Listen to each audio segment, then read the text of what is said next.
So when it comes to finding a source for your final presentation and also for eventually the final research paper, we do want to stick with scholarly sources. So I want to show you guys what resources you can use to get good sources for the presentation and the final paper. So from Madonna's homepage, you can use the quick links bar to get to Madonna's library. When you get there, you want to click on the databases link either in the column over here or in the tabs over here. And once I've done that, in this case for this class, usually you can just go and select a database, and that's totally a valid option. But for this class, it might be a little bit easier to go follow this link here, and it gives us these 3 different ways to sort the databases, and we want to go by subject. That way it's already kind of sorted it for the most relevant databases for our use. English is one of the arts and humanities, so we'll click on that link. And then it gives us, again, a list of all these different types of databases that are focused on arts and humanities subjects. And the one that I found useful, Humanities Full Text is pretty good. That's an EBSCOhost one, so you might look at that one. The Literary Encyclopedia is really good for giving you kind of background information about literary movements. Literary Criticism Online is also pretty good. It's going to give you very specifically critical essays and different scholars who are looking at the texts in a specific way. MLA International Bibliography can be good. Those would probably all be most helpful, though, for the final paper when you're kind of looking for a little bit more information. I think for the presentation you should be good, and even for the final research paper you might just need to use this one database, the Literature Resource Center. So if you're accessing the databases off campus, which many of you probably are, you will have to put in a password. That password is on my portal, but I'm going to tell you what it is. It's classrooms with a capital C, then L, @ for the A, 2 S's, capital R, and instead of O's, it's 2 zeros, lowercase m, and then a Z instead of S. And again, if you forget that, or if you need to look it up, you can go under my portal, and it should be under the Student Resources tab, I believe. So once this loads here, we get a search box like we usually do for a search engine, and then we're going to type in either the name of our poem or the name of our short story or the name of our novel. But in some cases it may just be easier to type in the author's name and we might get more results.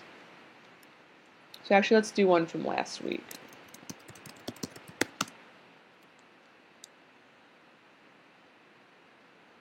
And remember, the goal of the source is to find an author who's giving some kind of opinion about either the particular work you're talking about or the particular author you're talking about. In some cases it may be very hard to find a specific review for your particular poem, as authors often review whole collections of work instead of just this particular poem.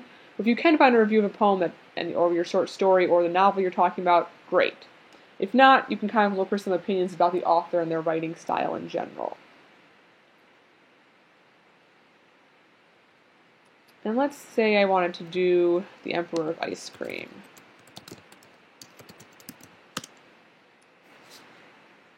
See if that pops anything up for us here.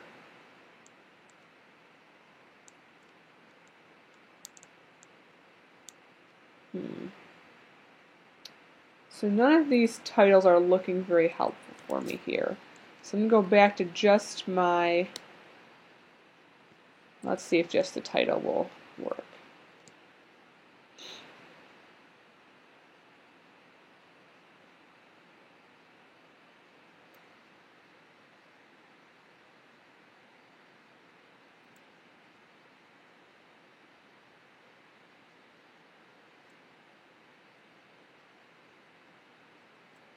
So this could be potentially worthwhile. So we've got in the following essay, we usually get a brief description kind of here. The author outlines the philosophical aspects of Stevens' poetry, focusing on issues of the ultimate limitations to perception and language. So you might then kind of read that article and respond to what that author is saying about Wallace Stevens' poetry in general, and maybe particularly The Emperor of Ice Cream if you would pick that poem.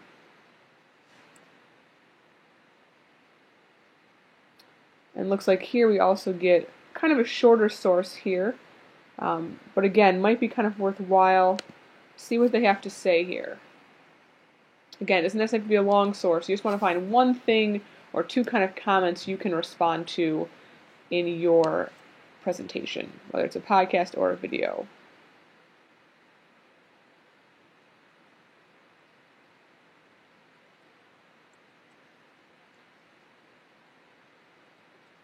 So it looks like this one is more of an analysis kind of that poem or reading of that poem. And again, you could kind of use this as a source to agree or disagree with how that reader is interpreting that poem. If we go back to our larger search though for a moment here, I want to point out a few other features of this site that will hopefully help you find good sources in this class. So we just broaden our search again to Wallace Stevens. You see we get 2,000 results, which is kind of a lot.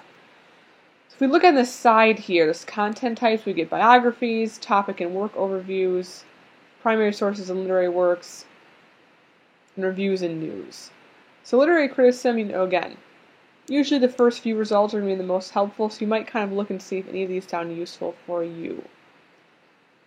Again, it looks like we've got, here we've got a compare and contrast, so that source might not be as useful for you.